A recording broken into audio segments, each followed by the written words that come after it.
도널드 트럼프 대통령이 문재인 한국 대통령과 북한 발사체 발사 이후 전화 통화를 하고 완전한 비핵화 방안 등을 논의했습니다. 폼페이오 국무장관은 다음 주 러시아를 방문합니다. 첫 소식 김칸희 기자가 보도합니다.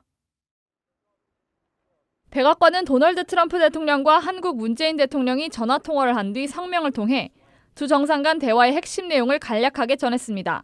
백악관은 두 정상이 북한과 관련한 최근 상황들과 최종적이고 완전하게 검증된 북한 비핵화, 즉 FFVD 달성 방안들에 대해 논의했다고 밝혔습니다.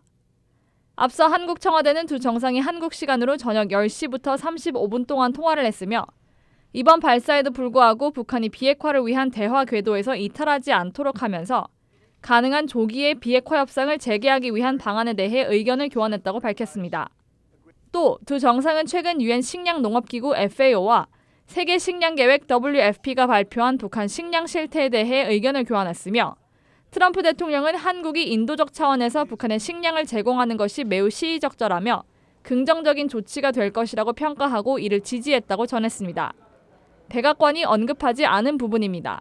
이런 가운데 마이크 폼페이오 국무장관은 다음 주 러시아를 방문해 세르게이 라브로프 외무장관과 만난다고 타스 통신 등 현지 언론들이 보도했습니다. 앞서 폼페이오 장관은 언론 인터뷰를 통해 북한의 발사체 발사는 북러 정상회담 이후 이뤄졌다고 지적한 바 있습니다. These launches took place just after he met with Vladimir Putin. Right. So clearly, Chairman Kim has not yet been able to get precisely what he wanted.